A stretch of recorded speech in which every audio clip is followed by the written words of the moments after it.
ኢትዮጵያ በታሪኳ እጅግ ከፍተኛ ወጪ የሚያስመዘግበውን ፕሮጀክት ደብረ ዘይት ቢሾፍቱ ላይ አቅዳለች።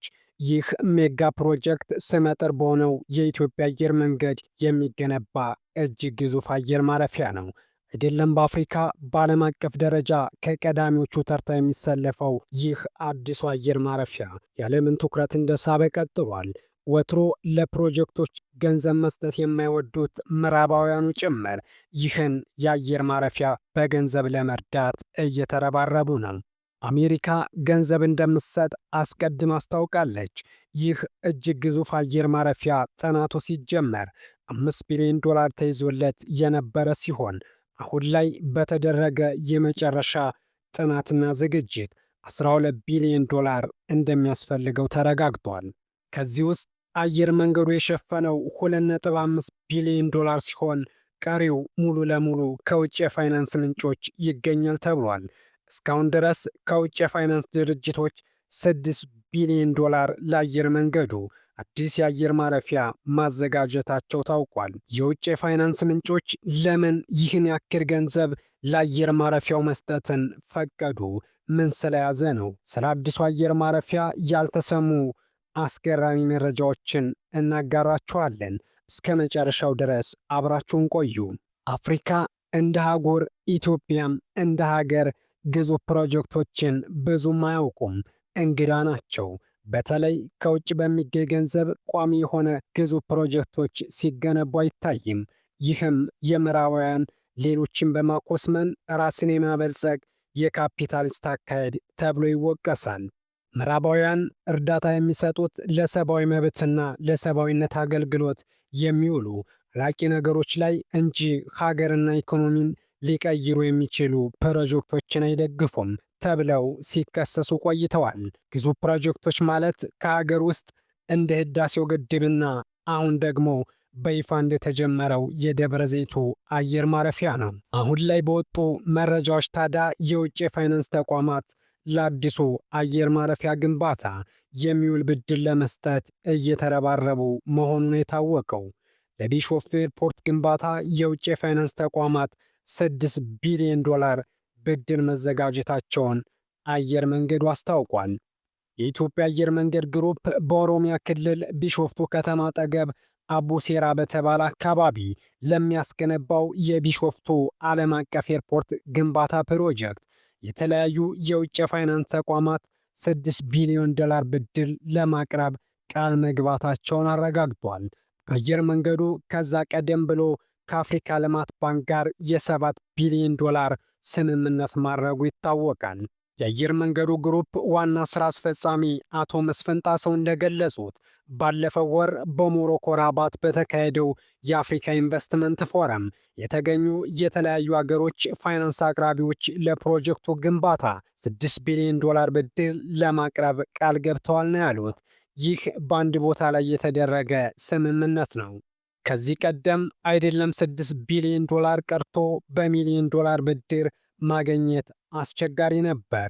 የቢሾፍቱ ኤርፖርት አጠቃላይ ግንባታ ወጪ $12.5 ቢሊዮን እንደሚሆን የተገመተ ሲሆን የወጪው 20 በመቶ ወይም $2.5 ቢሊዮን በአየር መንገዱ ይሸፈናል። የሚያስተናግዳቸው መንገደኞች ቁጥር በፍጥነት እየጨመረ የመጣው የአፍሪካ ግዙፍ አየር መንገድ የኢትዮጵያ አየር መንገድ በአፍሪካ አሉ ከሚባሉ አየር ማረፊያዎች ዋነኛ ይሆናል የተባለውን ግንባታ ለማስጀመር ሂደት ላይ ይገኛል።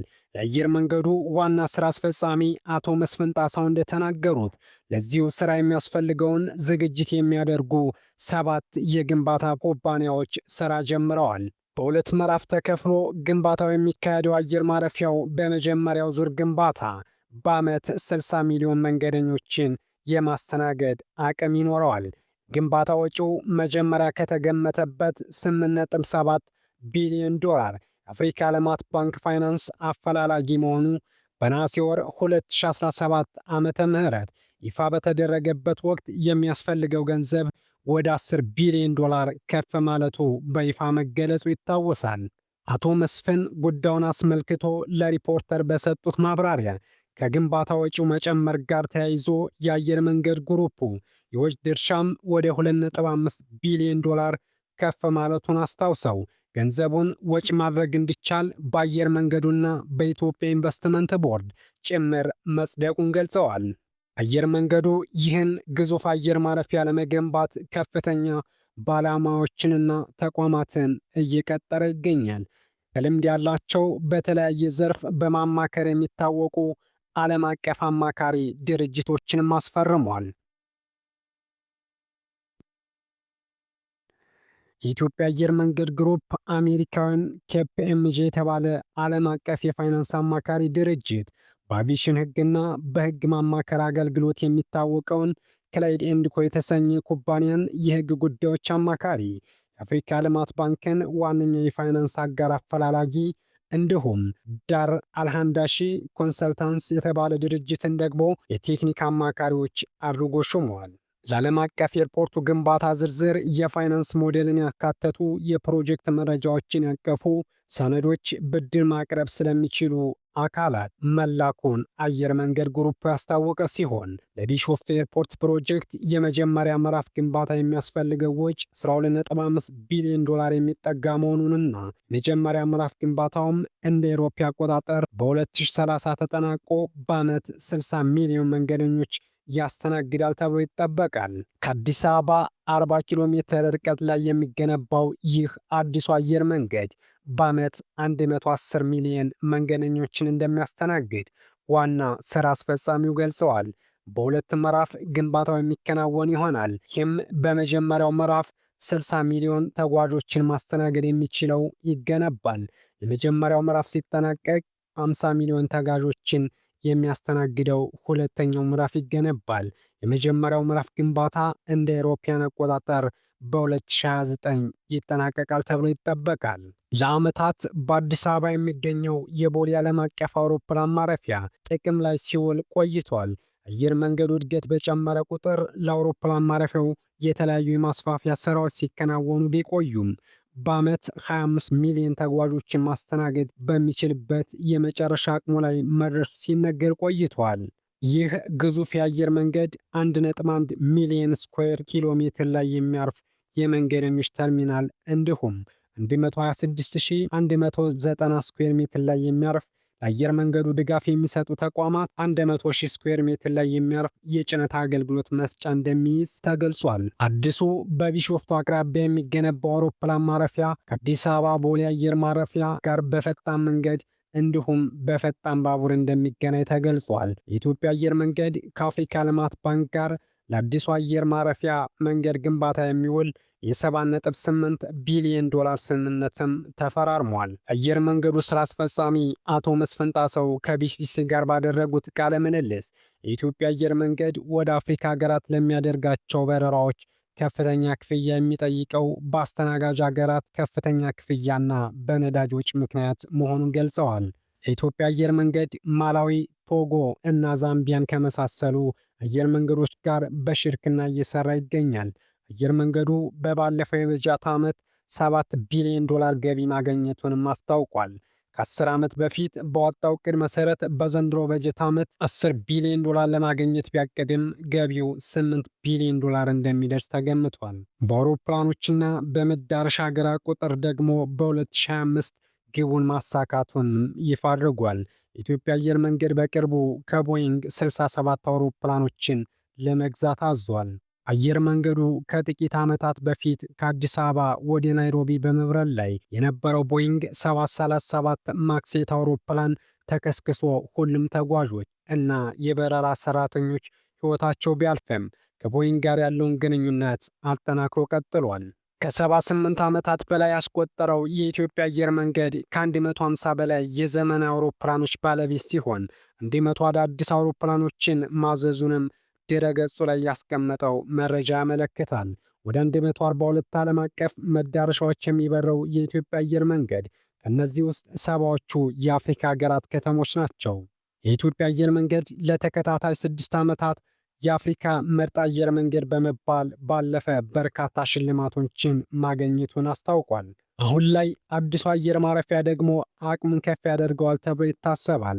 የቢሾፍቱ ዓለም አቀፍ ኤርፖርት ላይ የሚሳተፉ የኢንጂነሪንግ፣ የግዥና የግንባታ ተቋራጮች፣ የቅድመ ግምገማ ስራና የጨረታ ማስገባት ሂደቶች በዚህ በተያዘ ወር አጋማሽ ይጠናቀቃል ተብሎ ይጠበቃል። የኢትዮጵያ አየር መንገድ ግሩፕ ከቢሾፍቱ አቅራቢያ አቡሴራ በተባለ አካባቢ ለሚያስገነባው የአየር ማረፊያ ልማት የሚነሱ 2800 ቤተሰቦች ተተኪ ቤቶችና ኢኮኖሚያዊ እንቅስቃሴያቸውን ለማስፋት $350 ሚሊዮን መድቦ እየተንቀሳቀሰ መሆኑን የአፍሪካ ልማት ባንክ ፕሬዝዳንት ነሐሴ 5 ቀን 2017 ዓ.ም የፕሮጀክቱን ፋይናንስ የማስተባበር ኃላፊነት በይፋ በሰነድ ተፈራርሞ ውሉን ባረጋገጠበት በአዲስ አበባ ስካይላይት ሆቴል በተከናወነ ስነ ስርዓት ይፋ ማድረጋቸው ይታወሳል። የቢሾፍቱ ሜጋ ኤርፖርት 270 አውሮፕላኖችን በአንዴ ማቆም እንደሚያስችል እንዲሁም የአየር መንገድ ግሩፑን የካርቦን ልቀት በ15 በመቶ እንደሚቀንስ በዓመት